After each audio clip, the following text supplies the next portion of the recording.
দেখুন কতটুকু নড়াচড়া করছে।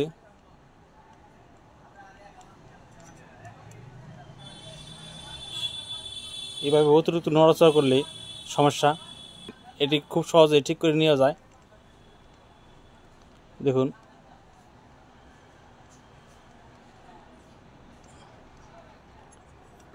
এর জন্য প্রথমে এই নাটটি লুজ দিয়ে নিব।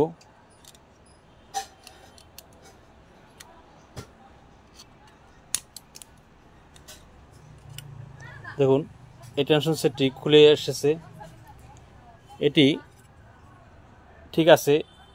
এখানে এই ভিতরে যে একটি পয়েন্ট আছে, এই পয়েন্টটি লুজ হয়ে গেছে।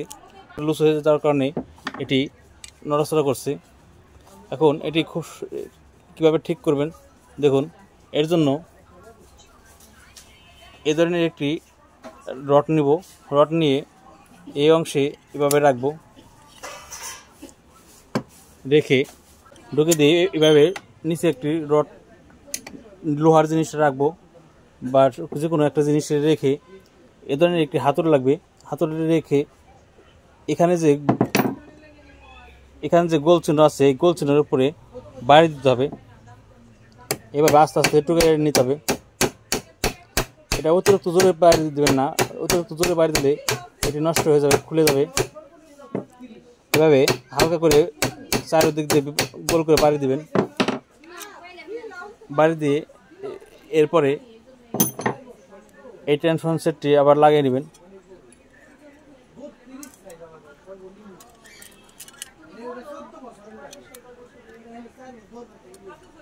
এভাবে আঙ্গুল দিয়ে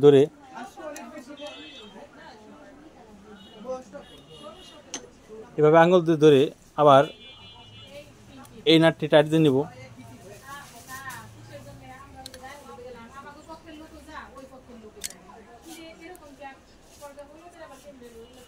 এটি শক্ত করে টাইট দিতে হবে যাতে এটি না খুলে আসে।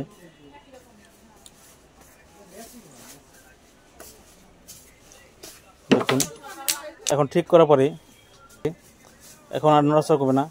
এভাবে আপনারা যে কোনো মেশিনের, বাটারফ্লাই, সিঙ্গার, যে কোনো মেশিনের এই ধরনের টেনশন সেট যদি নড়াচড়া করে তাহলে ঠিক করে নেবেন। দেখুন এদিকে রিপিট করে দিয়েছি, বাড়ি দিয়ে রিপিট করাতে এখান থেকে আর নড়াচড়া করবে না, এখন শক্ত হয়ে আটকে রয়েছে। এভাবে আপনারা যে কোনো মেশিনের ঠিক করে নেবেন। এ ধরনের সমস্যামূলক আমার আরও ভিডিও আছে, আমি আশা করি তা দেখবেন।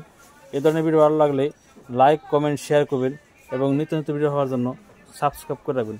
সবাইকে ধন্যবাদ।